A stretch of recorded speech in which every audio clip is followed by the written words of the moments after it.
You're 19 years old. You live in a shipping container stacked 40 stories high in the Rust Quarter. The walls sweat. The air tastes like burnt plastic. You jack into the deep net for 14 hours a day, scrubbing illegal data fragments, ghost files, corporate secrets, evidence of things that never officially happened. You're paid in microcredits, pennies. Sometimes you make enough for nutrient paste. Sometimes you don't. The money? 800 credits a month. Your container costs 600. The danger comes at 3 a.m. on a Tuesday. You're elbow deep in a blacklisted server when your screen flashes red. NetWatch has pinged your signal. You have 4 seconds to sever the connection before they trace your neural link and cook your brain from the inside. You rip the jack out so hard your nose bleeds. Your hands shake for an hour. The cost? Your furniture. Disposable, replaceable. But you're learning something the company doesn't want you to know. You're learning how the digital world flows, how data moves, how power hides. You just don't know it yet. Level 2, the corporate courier. You get promoted. They give you a prototype cyberarm, carbon fiber, neuro-responsive, worth more than your life. They give you a high-speed bike that runs on liquid nitrogen and looks like a bullet with wheels. Your job? Carry physical encrypted drives across the city. The data is too dangerous, too volatile to send over the net. Someone has to move it the old way. That someone is you. You make 12,000 credits per run. You do 3 runs a week. You made more in your first month than your parents made in a decade working the recycling plants. The danger? You're a target now.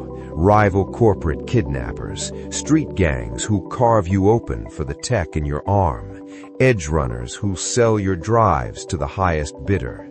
You take a shortcut through the slag district and 2 bikes pull up beside you. They're not asking questions. You redline the throttle, hit 230 kph through a construction zone, and lose them in the smoke. Your cyberarm overheats. The synthetic skin blisters. The cost? You're becoming more machine than man. Your reflexes are too fast now. You can't sleep without sedatives because your heart rate never drops below 90. You look at your organic hand and it feels slow, weak. You're starting to hate the parts of you that are still human. Level 3, the asset protection enforcer. You're the muscle now. You wear a corporate branded tactical coat. You carry a neural disruptor on your hip and legal authorization to use it.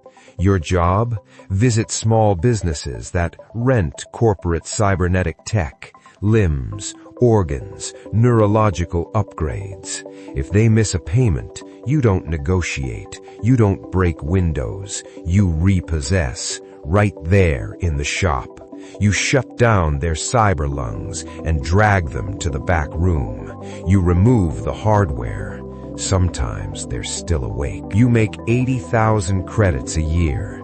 You buy a sky apartment on the 72nd floor, real windows, a bed that doesn't fold into the wall. The danger?